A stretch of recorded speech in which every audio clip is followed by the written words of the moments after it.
نحمده ونصلي ونسلم على رسوله الكريم أما بعد أعوذ بالله من الشيطان الرجيم بسم الله الرحمن الرحيم الحمد لله الذي فطر الأنام على ملة الإسلام والاهتداء وجبلهم على الملة الحنفية السمحة السهلة البيضاء ثم إنهم غشيهم الجهل ووقعوا أسفل سافلين وأدركهم الشقاء فرحمهم ولطف بهم وبعث إليهم الأنبياء ليخرج بهم من الظلمات إلى النور ومن المزيق إلى الفزاء وجعل طاعته منوطة بطاعتهم فيا للفخر والعلا۔ یہ عبارت جو آپ کے سامنے پڑھی گئی یہ حجت اللہ البالغہ کے مقدمے کی عبارت ہے۔ اصل میں بات یہ ہوئی کہ یہ کتاب جو ہے حکمت شریعت سے متعلق ہے، یعنی اس کتاب کے اندر احکام شریعت کی رموز اور اسرار کو بیان کیا گیا ہے اور ان کے عقلی حکمتوں اور توجیہوں کو بیان کر دیا گیا ہے۔ اب ظاہر ہے یہ ایک نیا فن ہے ہم سب کے لیے، اور کسی بھی فن کے آغاز سے قبل اس کے مبادیات، اس کا موضوع اور تعریف و غرض و غایہ کا جاننا لازمی ہوتا ہے۔ اس لیے ضروری یہ ہوا کہ وہ چیزیں آپ کے سامنے پیش کر دی جائیں۔ اس حوالے سے دو صورتیں ہو سکتی تھی۔ ایک صورت یہ ہو سکتی کہ زبانی یہ چیزیں آپ کو بتلا دی جاتی، جس طرح کہ عمومی طور پر علماء کرام اور مدرسین حضرات یہ چیزیں زبانی بتایا کرتے ہیں۔ اور دوسری صورت یہ ہے کہ چونکہ مقدمے کے اندر امام شاہ ولی اللہ محدث دہلوی رحمۃ اللہ علیہ نے یہ چیزیں خود ذکر کر دی ہیں اور یہ انہی کی زبان سے آپ کے سامنے پیش کر دی جاتی، یہ دوسری صورت ہوتی۔ مجھے یہ دوسری صورت زیادہ پسند ہے۔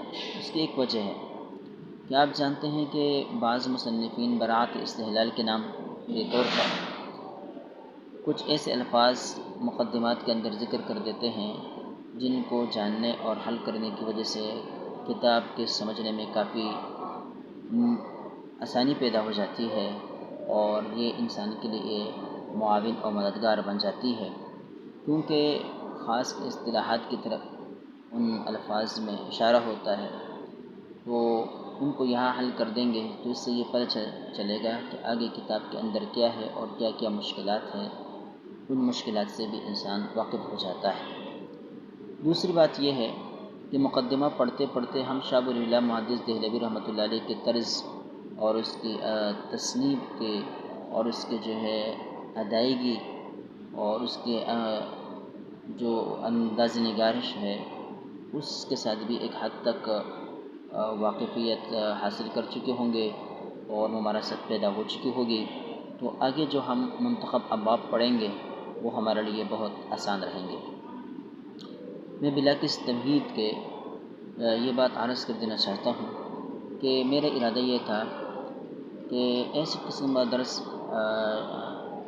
اپلوڈ کر دیا جائے، ساتھیوں کے سامنے پیش کر دیا جائے، جن میں ہر طبقے کے لیے رہنمائی موجود ہو اور وہ استفادہ کر سکے۔ اہل علم سنیں تو ان کو علمی موشگافیاں میسر ہو، اور اگر طالب علم سنیں تو ان کو علمی فائدے حاصل ہو، اور ساتھ ساتھ اگر عام لوگ سنیں تو ان کو بھی نظریاتی اور فکری جو ہے مواد ملے اور ان کی ذہن سازی ہو۔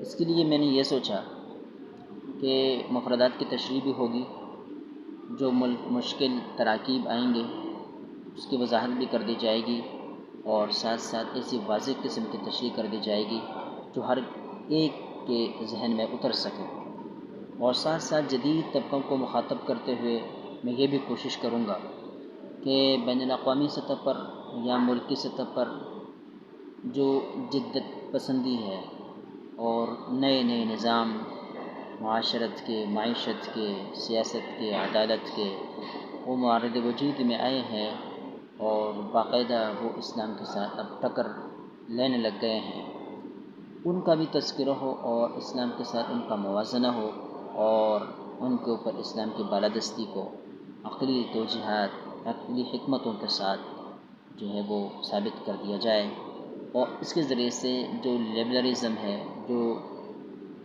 الحاد ہے، ان کا مقابلہ کیا جا سکے۔ تو میں ابھی صرف یہ تھوڑی سی عبارت پڑھ چکا ہوں، میں اس کی وضاحت کرتا ہوں 5 منٹ کے اندر انشاءاللہ، اور پھر آئندہ درس کے اندر ہوگا۔ الحمدللہ الذی فطر الانام علی الملۃ الاسلام والاہتداء۔ علماء کرام سنت نبوی علی صاحبها الف الف صلاۃ کے مطابق اپنی کتابوں کا آغاز اللہ کے نام سے، اللہ کے ذکر سے کرتے ہیں۔ یہ ہمارے نبی پاک صلی اللہ علیہ وسلم کا ہمیں حکم ہے کہ جو بھی عظیم الشان نیک اور اچھا کام ہو، اللہ کے ذکر سے شروع نہ کیا جائے تو وہ پائے تکمیل تک نہیں پہنچتا۔ اس لیے علماء کرام اپنی کتابوں کا آغاز، نیک کاموں کا آغاز اللہ کے نام سے کرتے ہیں، اللہ کے ذکر سے کرتے ہیں۔ اللہ کے ذکر کی مختلف صورتیں ہیں، ان کے لیے مختلف الفاظ ہیں۔ بعض حدیثوں میں بسم اللہ کا تذکرہ ہے، بعض میں الحمدللہ کا تذکرہ ہے، بعض میں ذکر اللہ کا تذکرہ ہے۔ میں سمجھتا ہوں کہ اصل ذکر اللہ ہے، اور یہ الحمدللہ والی روایت، بسم اللہ والی روایت اس کی تفسیر ہے۔ لہٰذا بسم اللہ سے آغاز کیا جائے یا الحمدللہ سے آغاز کیا جائے، وہ اس حدیث کے اوپر عمل ہے اور صحیح۔ لیکن پھر بھی علماء کرام جو ہے دونوں کو ذکر کر دیتے ہیں تاکہ تمام احادیث کے اوپر عمل ہو سکے۔ یہاں حضرت نے بسم اللہ الرحمن الرحیم، بسم اللہ کا بھی ذکر کیا ہے اور الحمدللہ کا بھی ذکر کیا ہے۔ بسم اللہ کا ترجمہ ہے، میں آغاز کرتا ہوں اللہ کے نام سے جو بے حد مہربان اور نہایت رحم کرنے والا ہے۔ بے حد مہربان اور نہایت رحم کرنے والا، یہ رحم کرنے والا اور مہربان، یہ تو اصل الفاظ ہے جو رحمت سے نکلے ہیں اور انہی کا یہی معنی ہے۔ لیکن شروع میں جو ہم نے بے حد یا نہایت کا لفظ لگا دیا ہے، یہ سابق کی جو ہے یہ مبالغہ کی صیغوں کی نشاندہی کرتے ہیں۔ الرحمن یہ بھی مبالغے کا صیغہ ہے اور رحیم بھی مبالغے کا صیغہ ہے۔ اہل علم کے لیے یہ چیزیں جاننا لازمی ہے۔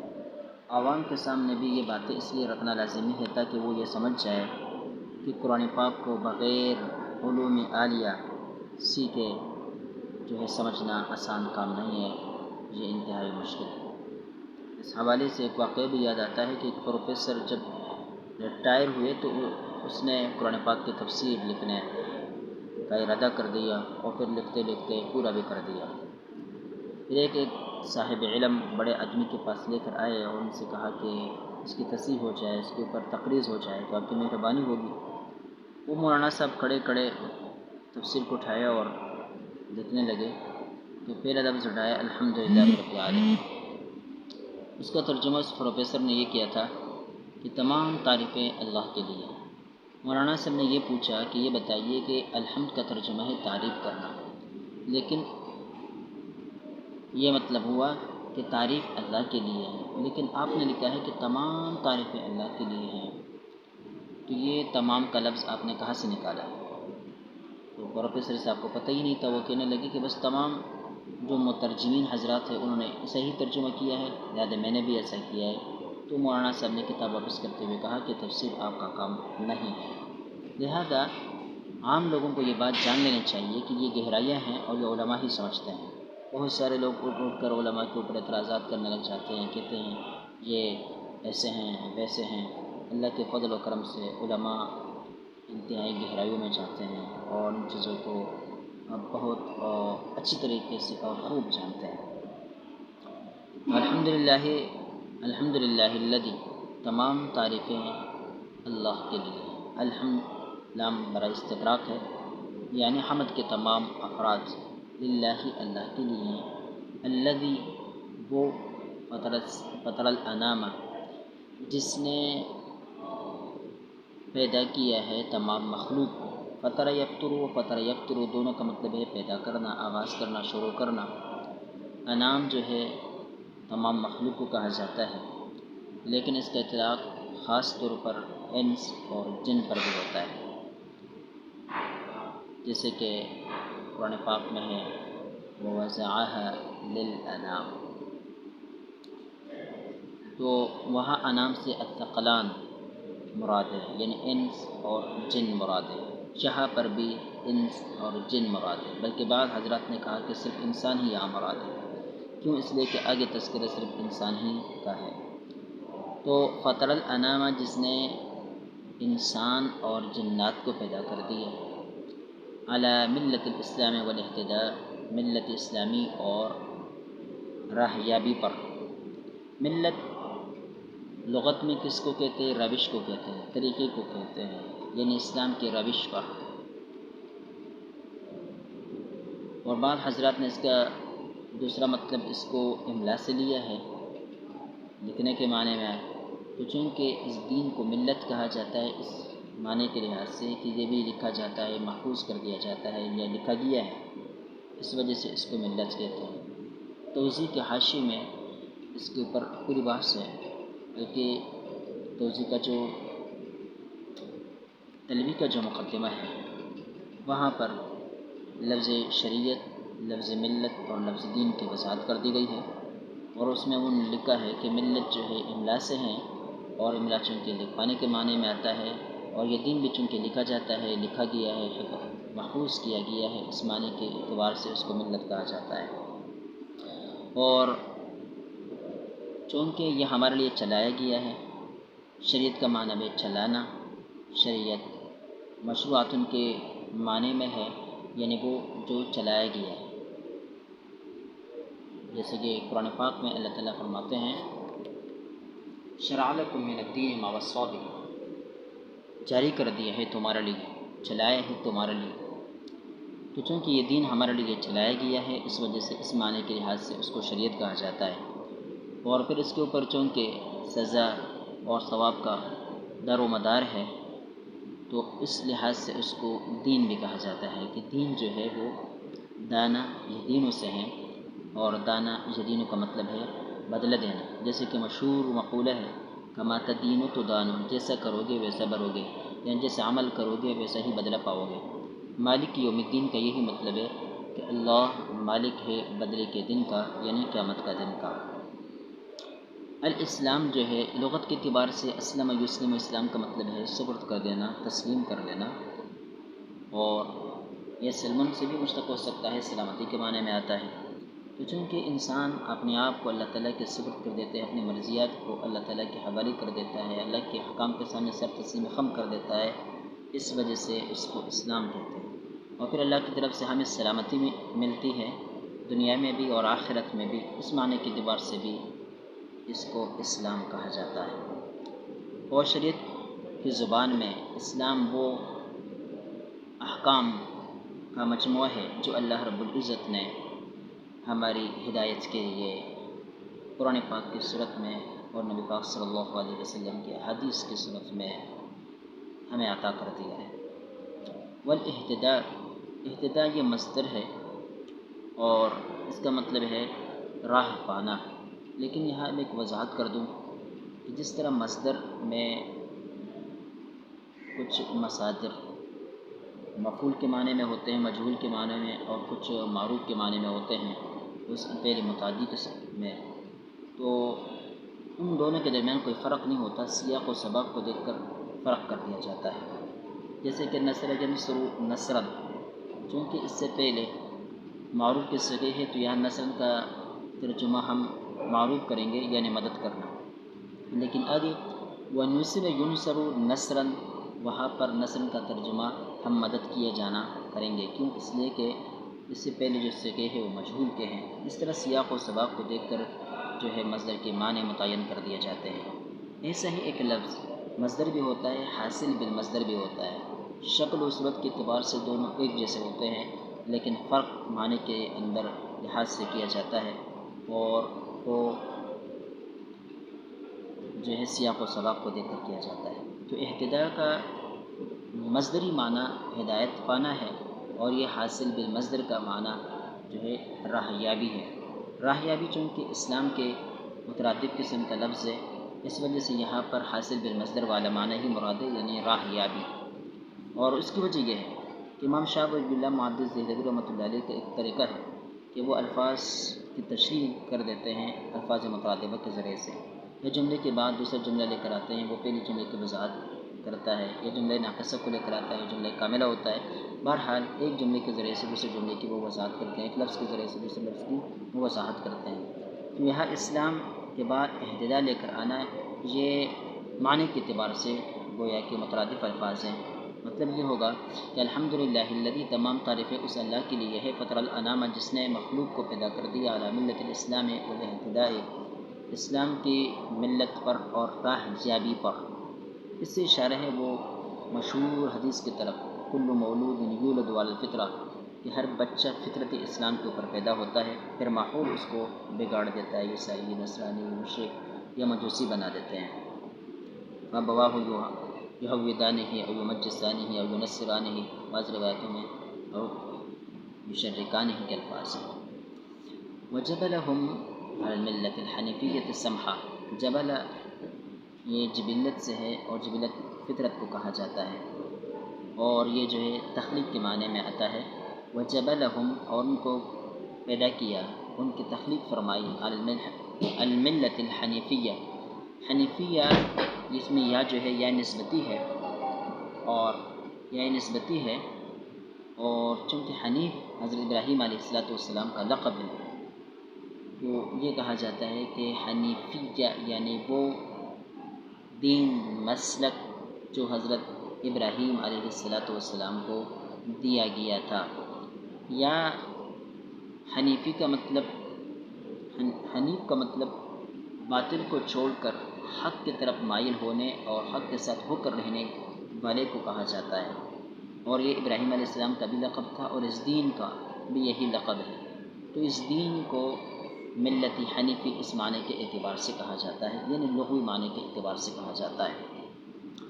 السمحہ، السمحہ کا مطلب ہے نرم، سمحتو یہ سمح سے کا مؤنث سے مطلب ہے نرم، اور ملت سمحہ کا مطلب وہ ملت ہے جس کے اندر فکری سادگی ہو، یعنی اس کے اندر اتنے باریکیاں نہ ہو جو ہر کوئی نہ سمجھ سکے اور اس کے لیے کوئی مشقتیں اور دقتیں اٹھانی پڑے۔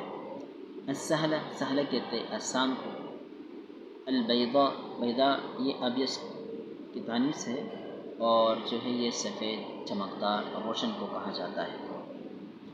ثم انہم غشیہم الجہل، غشیہ یغشا کا مطلب ہے ڈھانپ لینا، جیسے کہ واللیل اذا یغشا میں یہی معنی مراد ہے۔ الجہل، جہل جو ہے یہ علم کی ضد ہے، ناواقفی، بے وقت، اور اس طرح لا علمی کو کہا جاتا ہے۔ وقعوا اسفل السافلین، وقع یقع گرنے کے معنی میں آتا ہے، واقع ہونے کے معنی میں آتا ہے۔ اسفل السافلین مطلب ہے پسترین مقام۔ وادرکہم الشقاء، ادرک یدرک، ادراک کا مطلب ہے پا لینا، اور شقا کا مطلب ہے شقاوت، بدبختی، جیسے کہ وما ادراک ما الحطمہ، تم کیا جانو کہ حطمہ کیا ہے۔ وہ یہ قرآن پاک میں یہ لفظ بہت ساری جگہوں میں استعمال ہے پانے کے معنی میں، اور شقا کا مطلب بدبختی کے ہیں۔ اما الذین شقوا فی النار، جو بدبخت ہے وہ جہنم میں ہے۔ فرحمہم، بس اللہ نے ان کے اوپر رحم کیا۔ رحم یہ اللہ کی صفت ہے، رحمان رحیم، لیکن یہ اپنے نتائج کے اعتبار سے ہے۔ کیوں؟ اس لیے کہ یہ مقولے انفعال سے تعلق رکھتے ہیں، اور اللہ تعالیٰ انفعالیت سے پاک ہے، لہذا اس کا مطلب کیا ہوگا؟ رحمہم، مہربانی کرنا، ان کے ترس کھانا، اور کسی کی حالت کو دیکھ کر دل کے اندر جو رحم پیدا ہو جانا، یہ انفعالی صفت ہے، لیکن اصل مقصد اس کا نتیجہ ہے کہ ایک شخص کے لیے آپ کے دل کے اندر رحم پیدا ہو جاتا ہے۔ اس کا مطلب کیا ہے؟ آپ اس کے ساتھ تعاون کرتے ہیں، آپ اس کے ساتھ جو ہے احسان کرتے ہیں، تو اس وجہ سے یہاں ترجمہ کیا جاتا ہے مہربانی کرنا۔ ولطف بہم، لطف جو ہے یہ کرم کرنا، لطف کرنا۔ وبعث الیہم الانبیاء، بعث یہ بعثوں کا مطلب ہے بھیجنا، الانبیاء نبی کی جمع ہے، اور یہ اللہ کے وہ خاص مقرر شدہ اشخاص ہیں جو انسانیت کے رہنمائی کے لیے منتخب کر دیے گئے ہیں، اور ان کے اوپر وحی اترتی ہے۔ اس کے مقابل رسول کا لفظ استعمال ہوتا ہے۔ رسول وہ ہوتا ہے جن کے اوپر کتاب اتری ہوئی ہو، اور جو ہے الگ شریعت رکھتے ہو، اور نبی عام ہے، ایسے پیغمبر کو بھی کہا جاتا ہے جن کو الگ شریعت اور الگ کتاب دی گئی ہو، اور جس کو نہ دی گئی ہو اس کو بھی نبی کہا جاتا ہے۔ یہاں چونکہ انبیاء کا لفظ ذکر ہے لہذا اس سے دونوں قسم کے پیغمبر مراد ہیں۔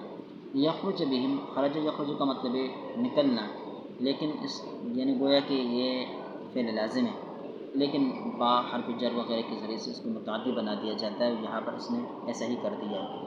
یخرج بہم تاکہ ان انبیاء کے ذریعے سے نکالے من الظلمات الی النور، من الظلمات اندھیروں سے نور کی طرف، کفر ظلم اور جو ہے اس طرح بدعات کے اندھیروں سے دین اسلام کے نور اور روشنی کی طرف لوگوں کو نکال لے کر آئے۔ اس مقصد کے لیے اللہ تعالیٰ نے جو ہے انبیاء کو بھیجا۔ ومن المزیق الی الفضا، مزیق تنگ کو کہتے ہیں، تنگی۔ الفضا، فضا کا مطلب ہے کشادگی اور وسعت، تو من المزیق الی الفضا کا مطلب یہ ہے کہ تنگی سے اللہ ان کو کشادگی کی طرف لے کر آئے، وسعتوں کی طرف لے کر آئے۔ وجعل طاعته منوطۃ، جعل کا مطلب ہے بنانا، طاعت فرمانبرداری کو کہا جاتا ہے۔ منوطۃ، نات ینوط اس کا مطلب ہے گھیر لینا، انات ینیط لٹکانے کے معنی میں آتا ہے، تو یہاں یہی معنی ہے لٹکایا ہوا۔ بطاعتہم، بطاعتہم ہم ضمیر لوٹتی ہے انبیاء کی طرف، مطلب کیا ہوگا کہ وجعل طاعتہ، اور اللہ تعالیٰ نے اپنی طاعت کو بنایا ہے منوطۃ لٹکایا ہوا، بطاعتہم انبیاء کرام علیہم السلام کی اطاعت کے ساتھ۔ فیا للفخر والعلا، یہ یا ندائیہ ہے اور لام برائے استغاثہ ہے، اور فخر فخر کو کہتے ہیں، بزرگی، اور علا بلندی کو کہا جاتا ہے۔ یہاں یہ الفاظ تو آپ کے سامنے آ گئے، اب اس کا مختصر ترجمہ، ڈائریکٹ ترجمہ سنتے ہیں۔ الحمدللہ الذی، تمام تعریفیں اس اللہ کے لیے، فطر الانام، جس نے پیدا کیا ہے مخلوق کو، خصوصاً اس سے مراد انسان اور جنات ہیں، علی ملت الاسلام والاہتداء، ملت اسلام پر اور راہ یابی پر، وجب لہم، ان کی تخلیق فرمائی، علی ملت الحنیفیۃ السمحۃ السہلۃ البیضاء، ملت حنیفی پر جو نرم، آسان اور روشن ہے۔ ثم انہم غشیہم الجہل، پھر ان کو پکڑ لیا، ڈھانپ لیا جہالت نے، ووقعوا اسفل السافلین، اور وہ انتہائی پستی میں گر گئے، وادرکہم الشقاء، اور ان کو پکڑ لیا بدبختی نے، فرحمہم، بس اللہ نے ان کے اوپر مہربانی فرمائی، ولطف بہم، ان کے ساتھ لطف کرم کیا، وبعث الیہم الانبیاء، ان کی طرف انبیاء کرام بھیجے، لیخرج بہم، تاکہ نکالے ان کو ذریعے سے، یعنی انبیاء کرام کے ذریعے سے ان لوگوں کو، من الظلمات الی النور، اندھیروں سے روشنی کی طرف، ومن المزیق الی الفضاء، اور تنگی سے وسعتوں کی طرف، وجعل طاعتہ، اور بنایا اپنی طاعت کو، منوطۃ لٹکا ہوا، بطاعتہم انبیاء کی اطاعت کے ساتھ۔ فیا للفخر والعلا، بس کیا ہی بزرگی، شرافت اور فخر کی بات ہے، بلندی کی بات ہے انبیاء کرام علیہ السلام کے لیے کہ اللہ تعالیٰ نے ان کی اطاعت کے اندر اپنی اطاعت رکھی، جیسے کہ قرآن پاک میں ہے، من اطاع الرسول فقد اطاع اللہ، جس نے اللہ پیغمبر کی اطاعت کر دی تو اس نے اللہ کی اطاعت کر دی، تو یہی بات جو ہے انبیاء کرام کے لیے قابل فخر ہے۔ اور یہیں پر امام شاہ ولی اللہ محدث دہلوی نے اسی آیت کی طرف اشارہ کیا جو میں نے آپ کے سامنے ابھی پڑھی، اور قرآن پاک میں ہے کہ اگر تم اللہ سے محبت کرنا چاہتے ہو تو پیغمبر کی اطاعت کرو، پیغمبر کی پیروی کرو، اللہ تعالیٰ سے تم سے محبت کریں گے۔ تو انبیاء کرام جو ہے اصل ہے، اور وہ ان کی اطاعت ہی کامیابی کا راستہ اور ذریعہ ہے۔ اللہ رب العزت ہمیں انبیاء کرام کے، اس پیغمبر علیہ السلام کے احترام اور ان کی اطاعت کرنے کی توفیق عطا فرمائے۔ باقی تفصیلات انشاءاللہ آئندہ درس میں۔ والسلام علیکم۔